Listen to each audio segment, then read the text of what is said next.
स्वागत है यीशु मसीह की प्रेजेंस में। अपनी हाथों को उठाओ, बोलो जो कुछ मैं सुनूं, जितना सुनूं मैं फलों को लेके आऊं। फिर से बोलो ऊंची आवाज में,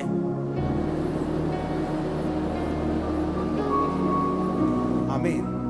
बाइबल कहती है कि जब आप परमेश्वर की मर्जी के मुताबिक प्रार्थना करते हैं, आप जानते हैं कि पवित्र आत्मा, बाइबल कहती है कि आपके दिल से हे अब्बा हे पिता कह के प्रार्थना करता है, और पवित्र आत्मा अपनी मनसा के अनुसार आपके शरीर को यूज करता है।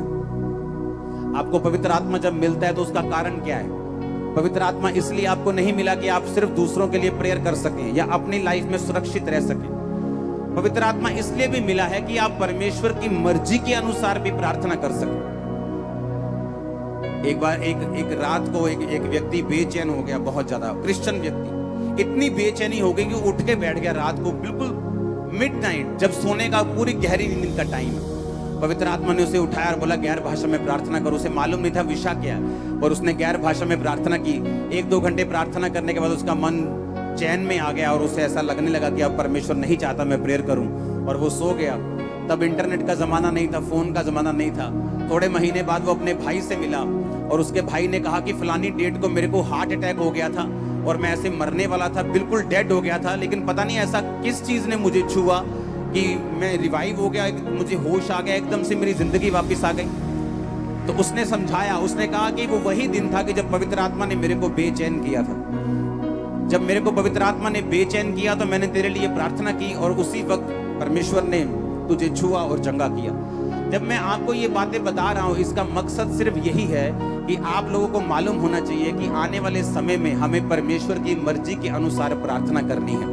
क्योंकि जैसे ही आप परमेश्वर की विल के अनुसार प्रेयर करेंगे, अपने भाइयों के लिए, पास्टर्स के लिए, पंजाब के लिए, लोगों के लिए, अन्य जातियों के लिए भी, तो ये परमेश्वर की मर्जी है कि शांति बनी रहे और परमेश्वर अपने लोगों को मजबूत करे। तो जब आप इस तरह से प्रार्थना करेंगे, आप डिलीवरेंस में भी एंटर करेंगे, आप ब्लेसिंग में भी एंटर करेंगे। सुनो मेरी बात, जब आप किसी की गाड़ी को यूज करते हैं, आप किराए पे गाड़ी लेके आए या किराए का ऑटो लेके आए या आपने गाड़ी खरीदी है कि कुछ भी है, आप जो किराए की गाड़ी लेके आए आप उसको पे करते हैं कि भाई साहब मैंने आपकी गाड़ी को यूज किया है, ये लीजिए 700 रुपया, 1000 रुपया, 1200 रुपया जो मैंने आपके साथ किया, क्योंकि मैंने आपकी गाड़ी को इस्तेमाल किया। पवित्र आत्मा जिसके अंदर है, और अगर वो व्यक्ति पाप में नहीं है और परमेश्वर की आवाज को सुन सकता है, और दूसरा जो चर्च में परमेश्वर की योजना उनको मालूम होती है, उसके अनुसार जब वो प्रार्थना करना शुरू करता है, तो जिस तरह से हम गाड़ी यूज करने के बाद किराया देते हैं, जब परमेश्वर आपकी गाड़ी को यूज करता है, आपकी बॉडी को यूज करता है, वो आपको पे बैक करता है उसके लिए।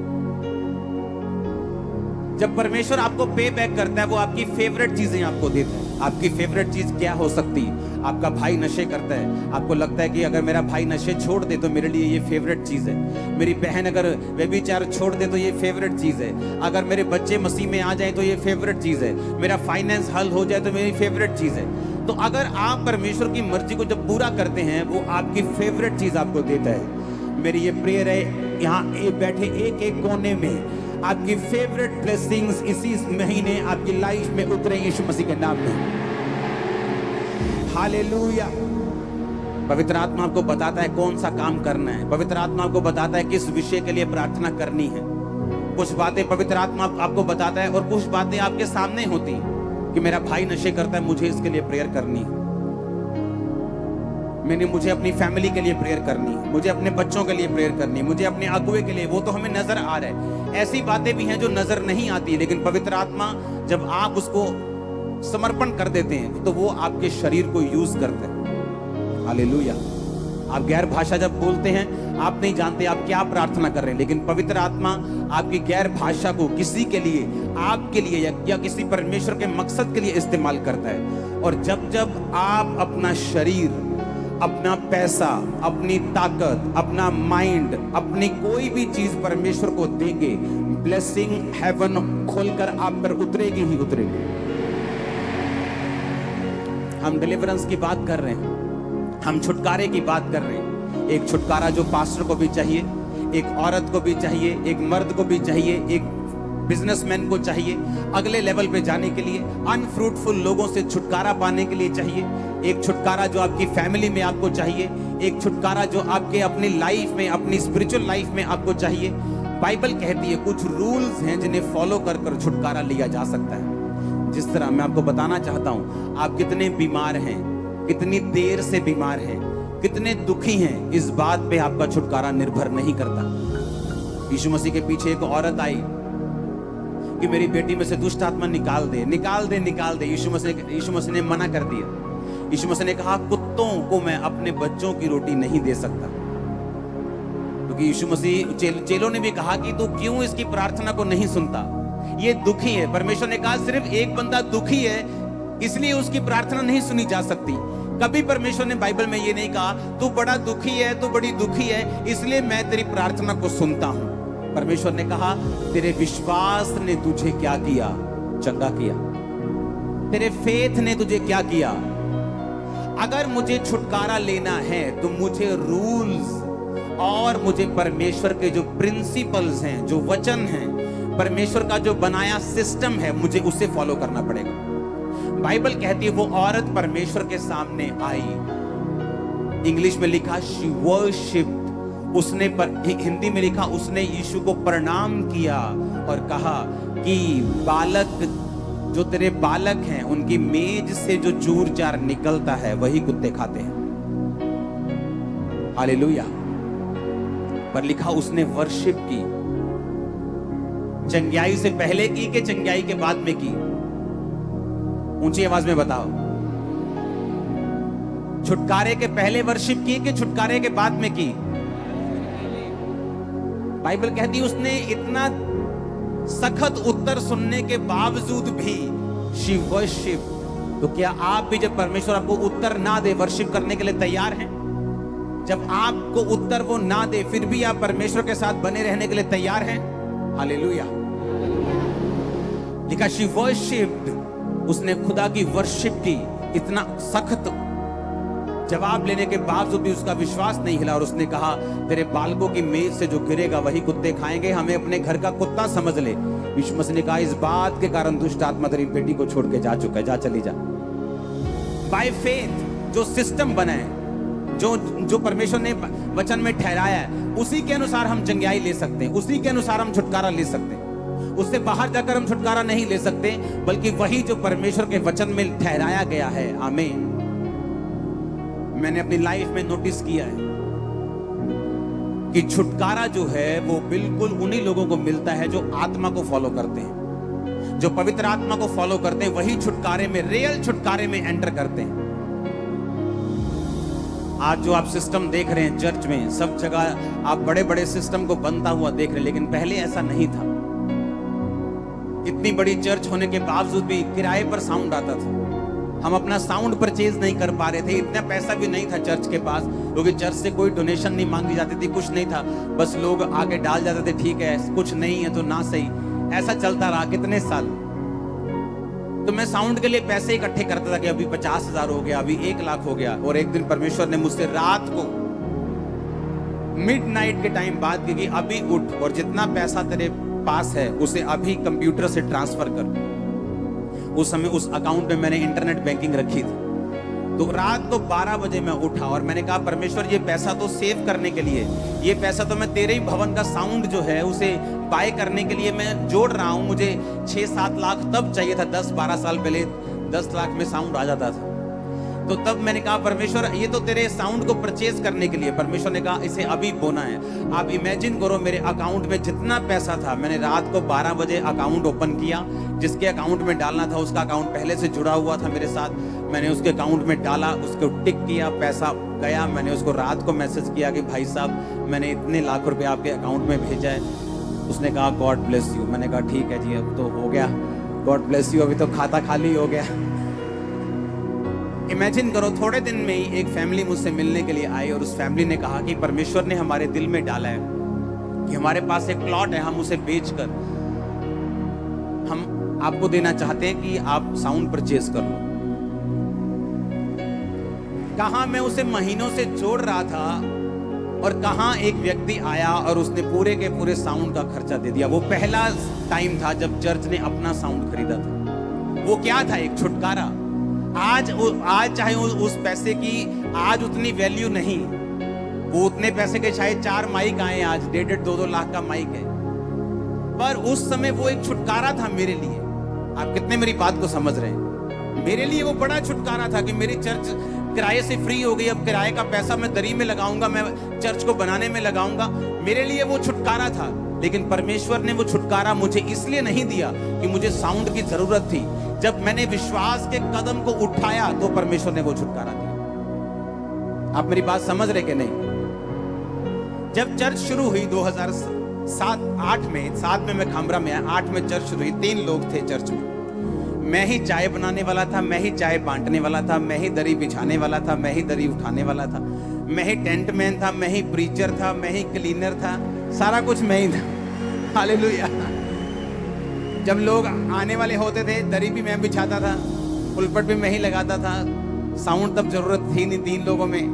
सारा कुछ, चाय भी मैं एक बनाता था, बिस्किट भी मैं लेके आता था, उनको पिलाता भी मैं ही था, उनको खिलाता भी मैं ही था, उनको प्रीच भी मैं ही करता। सुनो मेरी बात, परमेश्वर की सेवा जो है वो शौक से होती है। आमीन। वो लव से होती है कि चाहे मैं 3 लोगों के सामने हूं, लेकिन मुझे यीशु मसीह से प्यार है और मैं उनको परमेश्वर के बारे में बताना चाहता हूं, उनको यीशु मसीह की लाइन पे लेके जाना चाहता हूं। तब क्या हुआ, 2007 में 8 में एक 10 बाय 10 के कमरे से जब चर्च शुरू हुई तो चर्च बढ़ गई। जब 27-28 लोग हो गए, ओवरफ्लो हो गया। बल्ले भी बल्ले, 28 अगर 27 से 3 लोग ज्यादा हो गए तो ओवरफ्लो हो गया। 3 लोग बाहर बैठे जी हॉल के। आज खमरा चर्च ओवरफ्लो था, 3 लोग बाहर थे, ऐसा ओवरफ्लो था तब। सुनो, हालेलुया।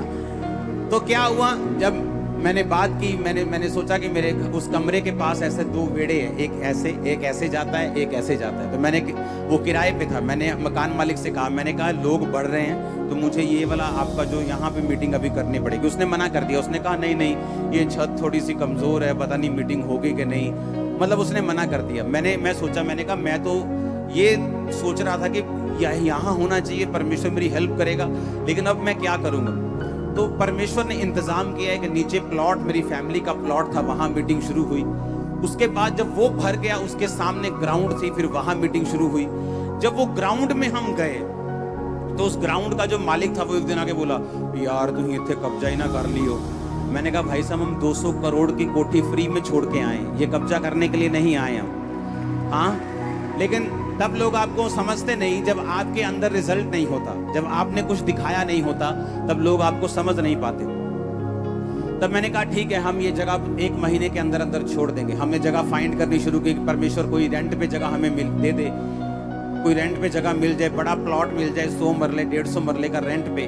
तो कोई रेंट पे देने के लिए तैयार नहीं था। तो एक डॉक्टर साहब है, उन्होंने अपना प्लॉट हमें ऐसे दे दिया कि आप यूज करो। फिर वहां गए, फिर मुझे मालूम था कितनी देर तक कोई प्लॉट, आपको कहीं तो अपनी जगह में जाना ही है, लेकिन कभी भी पैसों का इंतजाम नहीं, इतनी बड़ी चर्च होने के बावजूद भी। एक दिन जब मैं इंडिया के बाहर था तो वहां पे मुझे, जब मैं चर्च में गया तो वहां पे रूम के पैसे लगते हैं। मान लो एक रूम के वहां पे पैसे थे कि मान लो कि 80,000 रुपया एक वीक का, मान लो 2.5-3 लाख रुपया मुझे उस रूम के उनको देने थे। तो जब मैं वहां उस चर्च में पहुंचा अपने स्पिरिचुअल फादर के पास, तो उन्होंने मैसेज भेजा कि आपको रूम के पैसे देने की जरूरत नहीं। तो मेरे पास वो सारे पैसे बच गए। और जब मैं 3 हफ्ते वहां पे रहा और जब मैं आने लगा तो परमेश्वर ने, आप इमेजिन करो, ये नहीं कि पैसे बच गए, अभी फायदा हो गया वापस ले जाएंगे पैसे, नो। मुझे मालूम था कि परमेश्वर खास मकसद के तहत ऐसा कुछ कर रहा है। जब परमेश्वर ने कहा कि जितने डॉलर्स तेरे पास हैं वो सारे बो के जाने। आप इमेजिन करो, मेरी जेब में लाखों रुपए के डॉलर्स थे। और जब मैं वहां फ्लाइट में लागोस से न्यू दिल्ली के लिए चढ़ा हूं, मेरी जेब में $1 भी नहीं था, सिंगल डॉलर। सारे डॉलर्स मैंने बो दिए।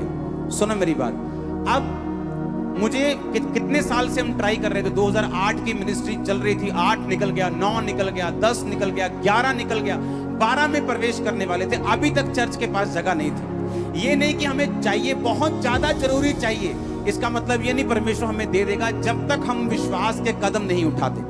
जब मैंने वहां पे एक बड़ा बीज बो दिया और इतना विश्वास के साथ कि परमेश्वर वापसी में अगर कोई काम पड़ गया तो तू जिम्मेवार है, मुझे मेरी जेब में एक भी पैसा नहीं है, आया तो मैं लाखों रुपए के साथ, का तेरी जिम्मेवारी है। इमेजिन करो जब मैं वापस आया, परमेश्वर ने इंतजाम बनाए। 2012 के लिए परमेश्वर ने फर्स्ट टाइम था जब चर्च अपनी जगह में गई थी। उसके बाद जब वो जगह जहां पे ली गई उसके साथ वाली जगह ली, लेकिन वो साथ वाली जगह झगड़े वाली थी। वो बोलता था मेरी है, जिसको हमने पैसे दिए वो बोलता था मेरी है कि प्रवासी लैनी नहीं जगह, साढ़े पैसे वापस करो। हमने वो जगह बेच की। 2014 में हम फिर इधर आए जहां आप बैठे। आप मेरी बात समझेंगे नहीं? मेरा छुटकारा मैं आपको इसलिए बता रहा हूं कि कैसे हुआ। बाइबल कहती है छुटकारा सिर्फ चाहने से, या मैं कितना दुखी हूं, या मुझे कितनी जरूरत है, इस चीज से कभी नहीं होता। हमें विश्वास के कदमों को उठाना पड़ता है, हमें व्यभिचार छोड़ना पड़ता है, हमें पाप छोड़ना पड़ता है, हमें बोना पड़ता है, हमें टाइथ निकालना पड़ता है, हमें ऑफरिंग्स को बोना पड़ता है, हमें परमेश्वर को अपनी जिंदगी समर्पित करनी पड़ती है, हमें अपनी जिंदगी से डर निकालना पड़ता है। बहुत सारी चीजें हैं जो छुटकारा मायने रखती, जिससे छुटकारा आता है। वो छुटकारा किस तरह आएगा वो मायने रखती है चीजें। हालेलुया। कितने मेरी बात को समझ रहे हैं? मैं आपको अपना छुटकारा बता रहा हूं कि एक पास्टर के लिए मुझे मालूम है कितना मुश्किल होता है कि उसकी चर्च 7,000 क्रॉस कर जाए, लेकिन फिर भी उसके पास अपने चर्च के लिए जगह ना हो। उसे मालूम हो किराए पर आप कितनी देर रह लोगे, कितनी देर कोई आपको किराए पे अपने रख सकता है। कभी ना कभी तो आपको निकलना ही पड़ेगा, कभी ना कभी तो आपको अपनी जगह में जाना ही पड़ेगा। लेकिन कब ऐसा होगा? हम सोचते हैं हम प्रार्थना करेंगे, प्रार्थना करते रहेंगे, 40 साल भी करते रहेंगे, लेकिन जब तक आप विश्वास के कदम नहीं उठाएंगे, जब तक आप बोएंगे नहीं, जब तक आप परमेश्वर के वचनों को मानेंगे नहीं, तब तक परमेश्वर आपकी लाइफ में काम नहीं करता। हालेलुया। पहला राजाओं 3 उसकी 3 से 15 आयत में लिखा हुआ, सुलेमान यहोवा से प्रेम रखता था और अपने पिता दाऊद की विधियों पर चलता रहा। वह ऊंचे स्थानों पर भी बलि करता और धूप जलाता और राजा गिबोन को बलि चढ़ाने गया, और क्योंकि मुख्य स्थान वही था वहां उसने 1000 होम बलि चढ़ाए। हमेशा ये बात याद रखो, जब कोई भी बलि की बात होती है या ऐसी किसी चीज की बात होती है तो वो यहोवा के लिए है।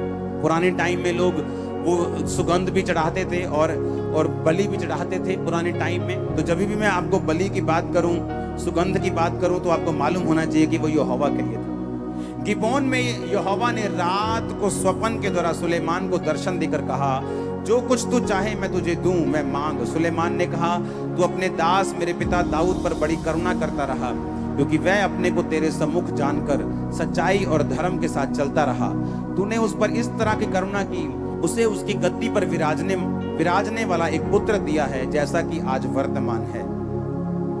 अब हे परमेश्वर यहोवा, तूने अपने दास को मेरे पिता दाऊद के स्थान पर राजा किया है, परंतु मैं छोटा लड़का सा हूं जो भीतर बाहर आना नहीं जानता। फिर तेरा दास तेरी चुनी हुई प्रजा के लोगों के मध्य में है, जिनकी गिनती बहुतायत के मारे नहीं हो सकती। तो अपने दास को अपनी प्रजा का न्याय करने की, समझने की ऐसी शक्ति दे कि मैं भले बुरे को परख सकूं, क्योंकि ऐसा कौन है जो तेरी इतनी बड़ी प्रजा का न्याय कर सके। इस बात से प्रभु प्रसन्न हुआ कि सुलेमान ने ऐसा वरदान मांगा है।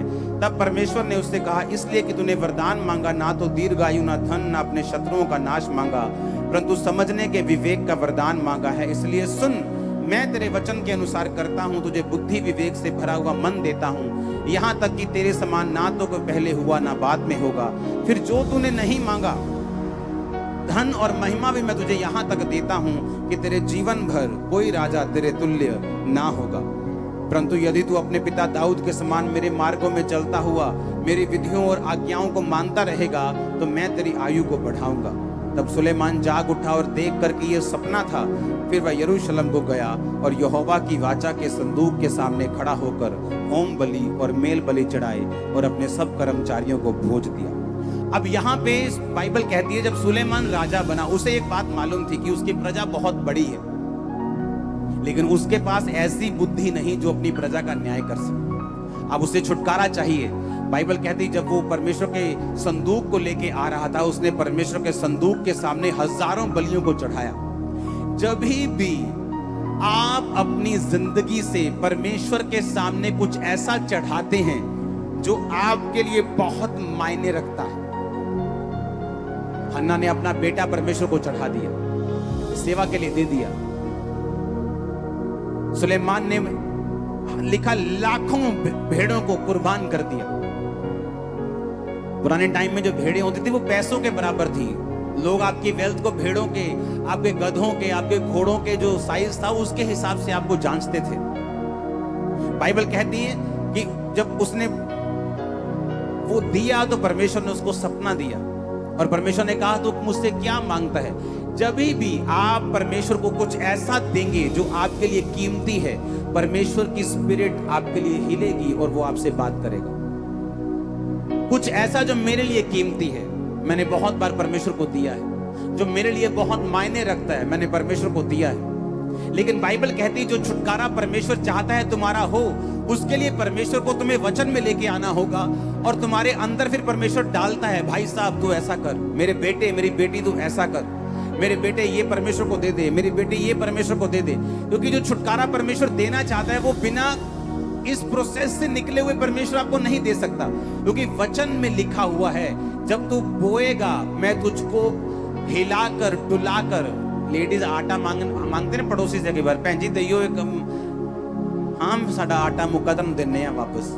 वो ऐसे उठाती है आटा, ऐसा करके देती है। परमेश्वर कहता है तूने तो ऐसे करके दिया है, जब मैं तुमको दूंगा तो मैं से दबा दबा कर दूंगा, मैं तुम्हें ज्यादा वापस करूंगा। हालेलुया। अगर परमेश्वर ने मुझको छुटकारा देना है, पहले वो मुझसे बात करता है कि तुझे ये काम करना है, तुझे इतनी प्रार्थना बढ़ानी है, तुझे पवित्रताई के लेवल को बढ़ाना है, तुझे ये काम करना है, तुझे इतना पैसा बोना है, तुझे ये अपनी ये चीज परमेश्वर को दे दे, ये वाली कार परमेश्वर को दे दे। बहुत बार मेरे साथ ऐसा हुआ। उससे क्या होता है कि जब मेरी एक कीमती चीज परमेश्वर को मैं चढ़ाता हूं, परमेश्वर देखता है कि हाँ इसके अंदर विश्वास है। और बाइबल कहती है वो छुटकारा जो परमेश्वर हमें देना चाहता है हमारी लाइफ के अंदर एंटर कर जाता है। और ये बिब्लिकल है, ये परमेश्वर का प्लान है, ये परमेश्वर की व्यवस्था है जो उसने हमारे लिए की है कि जितना छुटकारा परमेश्वर हमें देता है वो उसी व्यवस्था के बीच में देता है, उससे बाहर नहीं। अगर अमेरिका की सहूलतें चाहिए तो वहीं का ग्रीन कार्ड चलना चलेगा। अगर यूके की सहूलतें चाहिए तो वहीं का आपको परमानेंट रेजिडेंस चाहिए। अगर आपको जिस देश की आपको सहूलतें चाहिए, उस देश का जो आपको चाहिए, आपको उस देश के रेजिडेंट होना पड़ेगा। उसी तरह अगर परमेश्वर का छुटकारा चाहिए तो आपको वचन के बीच से आना पड़ेगा और उस व्यवस्था से आना पड़ेगा जो परमेश्वर ने आपके लिए तैयार की है। कितने मेरी बातों को समझ रहे हैं? अब मैंने एक बात अपनी लाइफ में नोटिस की है, जितने लोगों की स्पिरिट बोने वाली होती, देने वाली होती, वो हमेशा दूसरे लोगों से जल्दी छुटकारा पाते हैं। मैंने नोटिस किया। कंजूस क्रिश्चियंस भी होते हैं, वो चर्च भी जाते हैं लेकिन कंजूस, किसी की हेल्प करनी हो कंजूस। आप इसकी स्पिरिट देखो, वो स्पिरिट कहां से ली इसने? वो स्पिरिट ली पहला इतिहास 29 उसकी 3 से 5 आयत अपने बाप दाऊद से उसने वो स्पिरिट को हासिल किया था। दाऊद कहता फिर मेरा मन अपने परमेश्वर के भवन में लगा है, इस कारण जो मैंने पवित्र भवन के लिए इकट्ठा किया है उस सब से अधिक मैं अपना निज धन भी जो सोना चांदी के रूप में मेरे पास है अपने परमेश्वर के भवन के लिए दे देता हूं। अर्थात 3000 ओपीर की कार सोना, 7000 की कार ताई हुई चांदी मैं ये भवन के लिए दे देता हूं। पहला इतिहास 29 उसकी 3 से 4 और 5 आयत, 4 आयत को मैं दोबारा पढ़ूंगा। उसने कहा 3000 की कार सोना और 7000 की कार ताई हुई चांदी, 110 टन सोना 240 टन चांदी बनती है। हालेलुया। कितने टन सोना बनता है? एक 10 ग्राम सोना 50,000 के करीब है। हाँ, 1 किलो सोना 50 लाख का हो गया। इमेजिन करो 110 टन सोना। पर्सनल की बात कर रहा हूं, जो दाऊद का पर्सनल सोना था, जो दाऊद की पर्सनल चांदी थी। उसने कहा जो भवन के लिए मैंने इकट्ठा किया मैं वो तो देता ही हूं, लेकिन मैं अपना निज धन, जो मेरा निज धन है, जो मेरी पर्सनल प्रॉपर्टी है, जिस तरह आज जब इंग्लैंड की जो रानी जो प्रभु के पास चली गई, उसका जो निज धन है, इंग्लैंड का धन नहीं, इंग्लैंड के पास धन नहीं, जो उसका निज धन है वो भी $1 बिलियन में है। दाऊद का जो राजाओं का निज धन होता था, अपना धन, उसने कहा मैं अपना सारा निज धन, मैं सोना, मैं चांदी, क्योंकि मेरा मन परमेश्वर के भवन के साथ लगा हुआ है, मैं वो भी परमेश्वर के भवन को देता हूं। हुआ क्या, परमेश्वर ने उस सोने को ग्रहण किया, और इसीलिए जब सुलेमान ने उसी स्पिरिट को लेकर उसी बलियों को उसी तरह की देने की आत्मा जो उसके पिता में थी, जब वो बलियां चढ़ाता था, परमेश्वर ने विजन दिया। बलि देने के बाद परमेश्वर रात में सपने में आता और बोलता है तेरे को क्या चाहिए? उसने कहा मैं छोटा लड़का हूं, मैं चाहता हूं कि तू मुझे बुद्धि दे ताकि मैं तेरी प्रजा का न्याय कर सकूं। परमेश्वर कहता है अब मैं तुम्हें बुद्धि भी दूंगा, ऐश्वर्य भी दूंगा, धन भी इतना दूंगा कि तेरे पहले या बाद में किसी राजा को मैंने इतना नहीं दिया होगा। कारण क्या? क्योंकि जो दाऊद ने बोया उससे पहले इतिहास में ऐसा बड़ा बीज कभी भी बोया नहीं गया था। किसी ने भी इतना बड़ा बीज इतिहास में नहीं बोया था जो दाऊद ने बोया। जब दाऊद ने बोया, परमेश्वर ने कहा तू मुझे हरा नहीं सकता। तेरे बाप ने जो बड़ा बीज बोया, चाहे तूने ये पैसा नहीं मांगा, उस बीज के कारण मैं तुझे बुद्धि भी देता हूं जो तूने मांगी है, लेकिन पैसा भी इतना दूंगा कि तेरे बाद या तेरे आने वाले समय में पहले भी या अब भी कोई भी राजा ऐसा नहीं होगा। हालेलुया। और बाइबल कहती है छुटकारा सुलेमान की जिंदगी में एंटर हुआ। तभी वो छुटकारा जब आया तो सुलेमान के अंदर इतनी बुद्धि थी कि लोग उससे मिलना चाहते थे। जब सुलेमान के अंदर बुद्धि ज्यादा हो गई तो लोग क्या करते थे, मैं आपको बताता हूं कैसा होता है। जब एक देश मजबूत हो जाता है तो दूसरे देश उसके साथ जुड़ने के लिए भेंटों को भेजते हैं कि भाई साहब हमारे देश का जो पीतल है बड़ा अच्छा होता है, हम चाहते हैं आपके साथ व्यापार करना, हम आपको बेस्ट पीतल देंगे। हमारे देश की टेक्नोलॉजी बड़ी अच्छी है, हम आपको बेस्ट टेक्नोलॉजी देना चाहते हैं। हमारे देश की गाय बैल बड़े अच्छे हैं, हम आपको वो देना चाहते हैं। जब सुलेमान के अंदर इतनी बुद्धि आ गई तो सारे देश के जो लोग थे उसके साथ काम करना चाहते थे, क्योंकि वो अपनी बुद्धि से अपने देश को, अपने लोगों को इस तरह से चलाता था कि लोगों के लिए वो एग्जाम्पल था। बाइबल कहती है रानी, जब रानियां और राजे उसके पास आते थे तो वो बड़े हैरान होते थे उसके लोगों की पोशाक को देख के, उसके बैठना उठना, उसके राज करने का तरीका। और जब वो आते थे तो बहुत सी भेंट लेके आते थे। और जैसे ही जब सुलेमान के जीवन में बुद्धि एंटर की तो बहुत से देशों ने उसके साथ संधि करनी शुरू कर दी, बहुत से देशों ने उसके साथ व्यापार करना शुरू कर दिया। बाइबल बताती है कि सुलेमान घोड़ों का व्यापार भी करता था, अरब के घोड़े मंगवा के वो व्यापारियों को देता था। बाइबल कहती है कि इस धरती के नीचे ऐसी कोई चीज नहीं थी जिसकी नॉलेज सुलेमान को नहीं थी। परमेश्वर ने हर एक चीज के लिए उसकी बुद्धि को खोल दिया था। लेकिन उस छुटकारे की शुरुआत कहां से हुई? बोने से। समझ आ रही है कि नहीं? इमेजिन करो जो लोग नहीं बोते, इमेजिन करो वो क्या मिस करते हैं। ये नहीं कि उनकी तनख्वाह 15,000 से 14,000 रह जाएगी, वो आइडियाज मिस कर देते हैं जो पवित्र आत्मा जन्माता है आपकी लाइफ के अंदर। वो आइडियाज मिस हो जाते हैं उनके, वो गाइडेंस मिस हो जाती है जो इस दुनिया को जन्माने वाला, देखी हुई जितनी सब चीजें उनको बनाने वाला परमेश्वर जो उनके दिमाग में जन्माना चाहता है, वो आइडिया वो मिस कर जाते हैं। आप जितने मर्जी समझदार हो, आप 10 आइडिया लगाओ, लेकिन कौन सा ऐसा आइडिया है जो परमेश्वर का उपजाया हुआ है और जिसमें परमेश्वर चाहता है, जो आपके लिए, फ्यूचर के लिए, आपके बच्चों के लिए भी कामयाब रहेगा? वो उन्हीं लोगों को मिलता है जो बोने वाले लोग हैं। बाइबल कहती, पौलुस ने कहा, जब हम फिलिपियों की पुस्तक पढ़ते हैं उसका 4 उसकी 15 से 19 आयत, तो उसने कहा, हे फिलिपियों, तुम आप भी जानते हो कि सुसमाचार के आरंभ में जब मैं मकदुनिया से विदा हुआ तो तुम्हें छोड़ और किसी मंडली ने लेन देन के विषय में मेरी सहायता नहीं की। जब मैं थिस्सलुनीके में था तब तुमने मेरी घटी पूरा करने के लिए 1 नहीं 2 बार दान भेजा था। ये नहीं मैं दान चाहता हूं, परंतु ऐसा फल चाहता हूं जो तुम्हारे लाभ के लिए बढ़ता जाए। अब पौलुस कहता है, जो तुमने दान भेजा था वो मुझे नहीं चाहिए, आपका पैसा मुझे नहीं चाहिए। आप चर्च मेरे को तनख्वाह नहीं देती, या मेरी वाइफ को तनख्वाह नहीं देती। चर्च मेरी मदर भी यही सेवकाई करती है, नहीं मैं हम नहीं लेते तो हम अपनी मदर को दिलवा दें, या इधर से उधर से कोई तनख्वाह नहीं लेता। पौलुस कहता, मैं तुम्हारा पैसा नहीं लेता हूं, मैं तुम्हारा दान नहीं चाहता हूं, पर मैं ऐसा फल चाहता हूं जो तुम्हारे लाभ के लिए बढ़ता जाए। पौलुस ने कहा, मुझे तुम्हारा पैसा नहीं चाहिए, मैं तंबू सीता हूं, मेरे और मेरे जो सहकर्मी, जो इवेंजलिस्ट हैं, जो प्रेरित हैं, वो अपना कारोबार करके अपना घर चला सकते हैं, अपना पेट पाल सकते हैं। लेकिन तुम जो बोते हो, तुमने जो बोया है परमेश्वर के राज्य के लिए, 2 बार इस घटी में, जब मैं परमेश्वर के सुसमाचार में था, जब मैं मिशनरी यात्राओं के ऊपर था, जब मेरे को पैसे की जरूरत थी, तुमने बोया। कहता अब मेरा परमेश्वर 19 आयत में उस धन के अनुसार जो महिमा सहित मसीह यीशु में है, तुम्हारी हर एक घटी को पूरा करेगा। आमीन। ये सब लोगों को नहीं कहा उसने। आज हर क्रिश्चियन इस वचन का रट्टा मारकर परमेश्वर से अपनी जरूरतें पूरी कराने की कोशिश ना करे। आप क्रिश्चियन हैं, आप जादू टोना करने वाले लोग नहीं हैं कि आप एक आयत को निकालेंगे और उसको पढ़ेंगे और बोलेंगे कि मैं 10 बार पढ़ूंगा जी, मैं इसको 100 बार पढ़ूंगा तो ये आयत पूरी हो जाएगी मेरी लाइफ में। ऐसा नहीं है। उस आयत को पढ़ने से पहले, उस पवित्र कलाम को पढ़ने से पहले, उस पवित्र बानी को, वचन को पढ़ने से पहले वो कहा किन लोगों के लिए गया? वो लोगों जिन्होंने मिशनरी कामों के लिए पौलुस की सहायता की थी। उसने कहा किसी और ने मेरी सहायता नहीं की, परंतु तुम लोगों ने 1 बार नहीं 2 बार मुझे भेजा।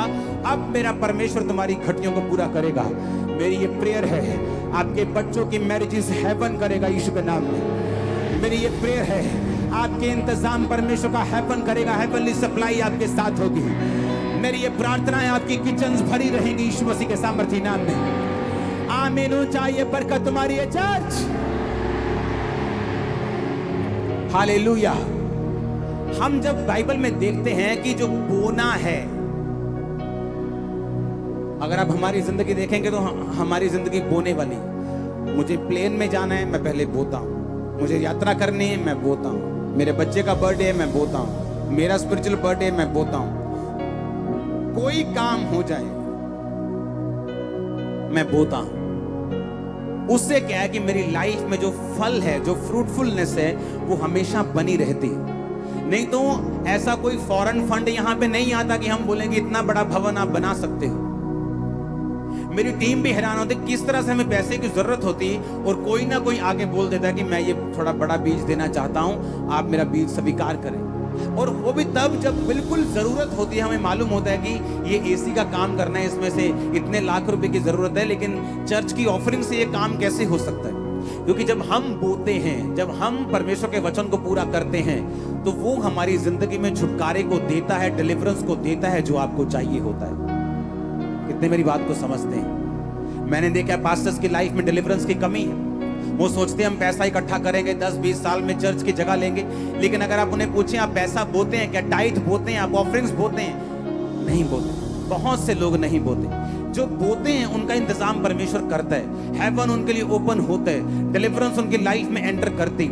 इसलिए मैंने कहा जो 7 हफ्ते आप डिलीवरेंस का वचन सुनेंगे, अगर आपने इन 7 हफ्तों में डिलीवरेंस के वचन को फॉलो किया, छुटकारा आपके पास होगा। और मैं आपको बता रहा हूं, सुनो, छुटकारे की शुरुआत आपकी लाइफ में हो चुकी है। मैं देख रहा हूं स्पिरिट में।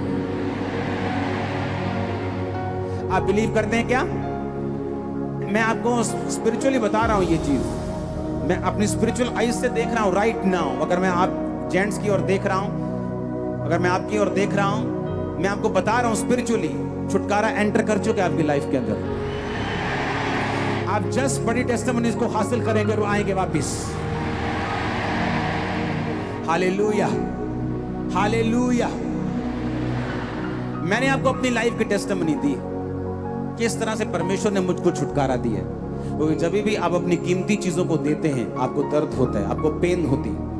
अगर आपको बोने में पेन नहीं होती तो वो बोना फ्रूटफुल नहीं होता।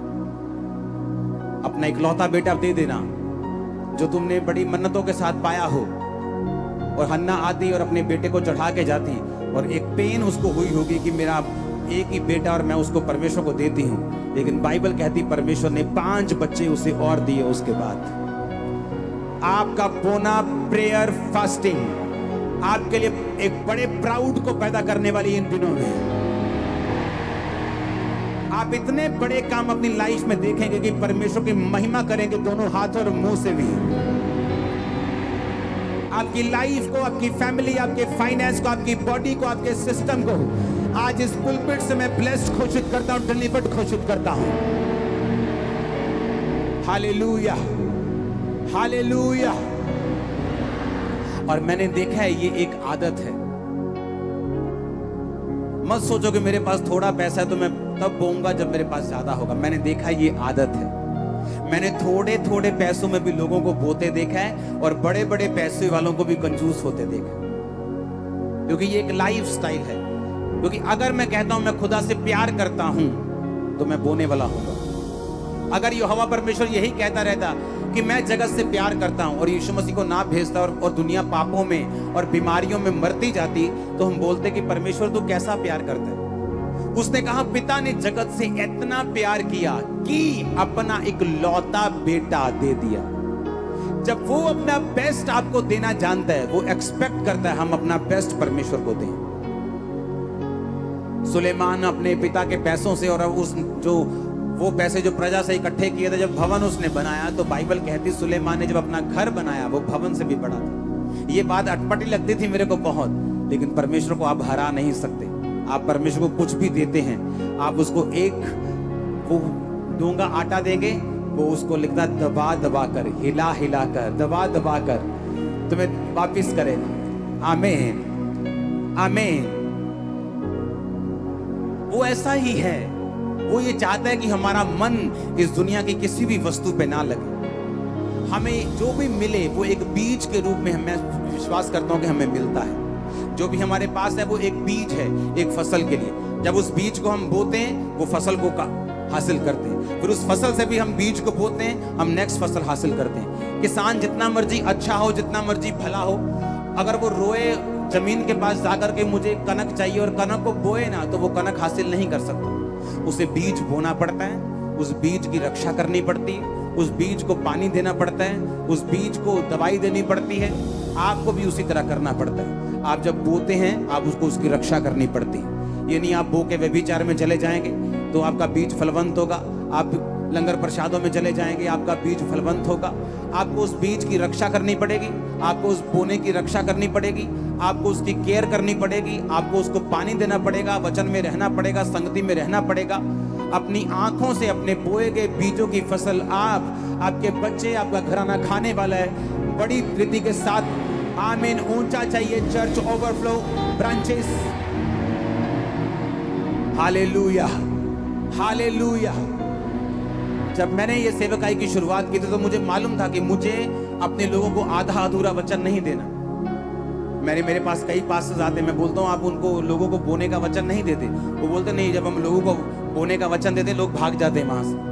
मैंने कहा वो लोग इसलिए भाग जाते हैं, उन्हें लगता है कि पास्टर मांग रहा है, पास्टर को पैसों की जरूरत है, पास्टर के शायद बच्चे स्कूल नहीं जा रहे, उसको जरूरत है पैसों की। मैंने कहा तुम जब अपना बिजनेस करोगे, अपने परिवार का पेट खुद पालोगे, जब तुम खुद अपना काम खुद करोगे और जब तुम लोगों को बताओगे कि भाई साहब अगर तुम 100 रुपया दे रहे हो, वो 100 रुपया परमेश्वर के कामों में जा रहा है, तो लोग बोएंगे। तुम्हारा सिस्टम अच्छा नहीं, अपना सिस्टम अच्छा करो, क्योंकि ये काम बहुत कम लोग करने के लिए तैयार है। क्योंकि बाइबल कहती है कौन दाख की बारी लगाकर उसका फल नहीं खाता, उसका रस नहीं पीता।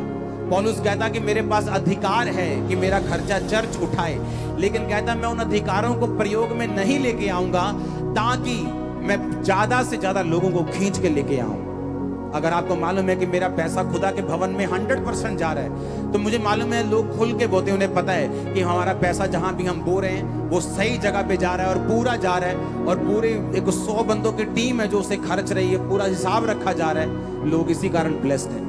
मैंने उन्हें बताया कि अगर खामरा चर्च में हमने अभी सीट नहीं लिया, कितने साल, 1.5 साल 2 साल पता नहीं कितने हो गए, मेरे को याद नहीं।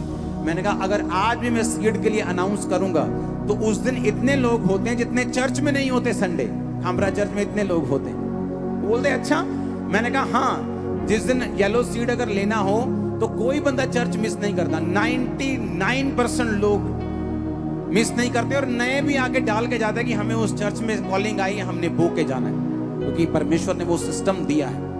अभी उन सीटों की हम नहीं ले रहे, लेकिन आपको मैं बता रहा हूं कि किस तरह से परमेश्वर आपकी लाइफ में काम करता है। आमीन। ये लाइफ स्टाइल होना चाहिए। बोना तब नहीं जब मेरे पास करोड़ों रुपया है, मेरे पास 10 रुपए भी हैं तो मैं 1 रुपया बो सकता हूं। मैं किसी काम में, परमेश्वर के काम में उस 1 रुपए को लगा सकता हूं। जब मेरे हार्ट में, जब मेरे दिल में बोने की स्पिरिट आ जाएगी तो परमेश्वर कहता तू थोड़े में वफादार था, मैं तुझे ज्यादा दूंगा। आमीन। तू थोड़े में फेथफुल था, मैं तुम्हें ज्यादा दूंगा। जब परमेश्वर आपको ब्लेस करने पे आता है, जब परमेश्वर आपको फाइनेंशियली स्टेबल करने पे आता है, जब वो आपको छुटकारा देने पे आता है, उसे देश की इकोनॉमी की जरूरत नहीं है बढ़ाने की, वो आपको छुटकारा दे सके। जब नाइजीरिया में दुनिया का सबसे बड़ा पेंटिकोस्टल स्ट्रक्चर चर्च बना, तो उस चर्च में जब बताया गया कि ये इतने $1,000,000 का चर्च होगा, तो वो पास्टर सबसे गरीब था और उसकी तनख्वाह आज के हिसाब से जस्ट 700 रुपया महीना थी। 3500 नायरा उसकी तनख्वाह थी, लेकिन 350 नायरा बोना, जो जिसकी वैल्यू सिर्फ 70 रुपए बनती, वो भूलता नहीं था। उसके स्पिरिचुअल फादर ने उसको बोना सिखाया था कि बेटा कम हो ज्यादा हो, बोना छोड़ना मत। आज वो सबसे बड़ा स्ट्रक्चर बना रहे हैं, और जिस चर्च को वो अब बना रहे हैं, जिस चर्च को वो अब बना रहे हैं, नई चर्च को, उसकी वैल्यू 3000 करोड़ के से भी ज्यादा है। हालेलुया। कौन बना रहा है? जो गरीब था। कारण क्या? छुटकारा। कैसे मिला? परमेश्वर के वचन से। गरीबी में जन्मना पाप नहीं, गरीबी में मरना पाप जरूर है। आप गरीबी में जन्मे, आपका कोई कसूर नहीं, गरीबी में मर जाओगे तो ये पाप है। आप बीमार जन्मे हैं, कोई प्रॉब्लम नहीं, लेकिन बीमार मरिए मत। पाप में जन्मे हैं, कोई प्रॉब्लम नहीं, पाप में मरिए मत। मसीह से बाहर जन्मे, कोई प्रॉब्लम नहीं, मसीह में आकर जाइए। हालेलुया। कितने इन बातों को समझ रहे हैं? जब मैं छुटकारे की बात करता हूं, मैं ओवरऑल छुटकारे की बात करता हूं। सुलेमान ने सिर्फ बोया, परमेश्वर ने उसको बुद्धि दी, लेकिन छुटकारा चारों तरफ का हुआ। जब एक राजे के पास इतनी बुद्धि होती, दूसरा राजा लड़ने के टाइम में भी 10 बार सोचता है। आज कोई बंदा अगर अमेरिका से लड़ने की चाहे तो 10 बार पहले सोचता है कि इस देश को हाथ डालूं कि ना डालूं, इजराइल पर हाथ डालूं कि ना डालूं। उसकी बुद्धि इतनी बड़ी हो गई, छुटकारा इतना बड़ा हुआ कि देशों ने संधि करके उसको सोना, उसको चांदी, उसको ऐसे जो रत्न थे, सुगंध द्रव्य थे, घोड़े थे, जो कीमती चीजें थी, जो लकड़ियां थी, चंदन की लकड़ियां थी, वो उसको भेजते थे। कारण क्या? बोना। कारण क्या? छुटकारा जो यहोवा ने उसका किया। आमीन। जब मुझे छुटकारा चाहिए तो मुझे ये बात मालूम होनी चाहिए, और बात मेरी याद रखना, जब तक छुटकारा नहीं होगा, बेइज्जती नहीं छूटेगी, वो साथ नहीं छोड़ेगी। अगर बेइज्जती से पार आना है तो छुटकारा चाहिए हमें। हालेलुया। अगर बेइज्जती से बचना है तो छुटकारा चाहिए। भजन संहिता में लिखा है 51 में कि हे परमेश्वर मेरा मुंह खोल दे ताकि मैं तेरा गुणानुवाद कर सकूं। वो ये मुंह की बात नहीं कर रहा, वो कह रहा है मुझे टेस्टिमनी दे ताकि मैं तेरा गुणानुवाद, मेरा मुंह खोल दे, जिस तरह हन्ना के मुंह को उसने खोल दिया था। और बाइबल कहती परमेश्वर चाहता है हमारा मुंह खुले, लेकिन उसका तरीका है, उसके मुंह को खुलवाने का भी परमेश्वर के पास एक तरीका और वे है। जब उस वे से हम होके जाएंगे, हमारी पीढ़ियां भी ब्लेस होंगी, आपके पीढ़ियों तक ये ब्लेसिंग जाएगी। Hallelujah, hallelujah. मेक श्योर आप एक एक वचन जो छुटकारे का मैं आपको दूं, आप उसको फॉलो करें। एक भी संडे ऐसा ना हो जो आप मिस करें और छुटकारे को मिस करें। प्रेजेंट होके फिजिकली। ऑनलाइन उन लोगों के लिए है जो दूर बैठे, जो 2000 किलोमीटर दूर है। ये 200 मीटर पे दूर नहीं, ये 2 किलोमीटर 20 किलोमीटर वालों के लिए ऑनलाइन सभाएं नहीं है। मैं आपको परमेश्वर की आत्मा से बता रहा हूं। भूल जाओ कि आप 20 किलोमीटर दूर बैठे और ऑनलाइन अटेंड कर रहे हैं और आप सोचे कि आपने चर्च अटेंड कर ली। परमेश्वर के हेवन में आपकी अटेंडेंस नहीं लगी उस दिन, क्योंकि आपको फिजिकली बीज बोना है, अपने टाइम का, अपनी ताकत का। आपको बताना है कि परमेश्वर को, कि परमेश्वर मैं इतना कंफर्टेबल नहीं हुआ हूं कि तेरे भवन को छोड़ के संडे घर बैठ के देख लूंगा। आपको जब भी रिजल्ट मिलेगा कंफर्ट जोन के बाहर मिलेगा। जब भी आपका कंफर्ट खराब होने लगेगा, आपको मालूम होना चाहिए कि बड़े रिजल्ट आपके इंतजार कर रहे हैं। इतने कंफर्टेबल मत हो जाओ ऑनलाइन मीटिंग से कि घर बैठे। आज खामरा चर्च में अंदर ओवरफ्लो, सेकंड ओवरफ्लो, ब्रांचेस भरी पड़ी हैं, सब जगह ओवरफ्लोज हैं। क्योंकि लोगों को लगता है कि मैं शायद इसलिए कह रहा हूं कि गैदरिंग की कमी है। गैदरिंग इस साल चर्च डबल हुई है। खामरा चर्च राइट नाउ ये इंडिया की सबसे बड़ी चर्च बन चुकी है, आपको मालूम होना चाहिए। लेकिन हमारा मकसद कंपटीशन करना नहीं, हमारा मकसद बड़े चर्च बनना नहीं, हमारा मकसद कुछ और है। आमीन। हमें वचन को देना है, हमें हील करना है, डिलीवर करना है, लोगों को शिक्षा देनी है, राइट तरीके से उनको लेके जाना है, ताकि वो इस ब्लेसिंग को अपनी पीढ़ियों तक पहुंचा सके। आमीन। आप सब ब्लेस्ड हैं यीशु के नाम में। और मेरा पूरा बिलीव है, ये 7 हफ्ते जो वचन परमेश्वर दे रहा है आपको, इसको दोबारा फिर से सुनना, इसको फिर से सुनना, फिर से सुनना, इसको मिस मत करना। जस्ट अपनी स्पिरिट में इसको एंटर करने देना। आप एक नए मनुष्य होंगे। डिलीवरेंस आपकी लाइफ में, स्पिरिट में एंटर कर चुकी है, मैं अब देख रहा हूं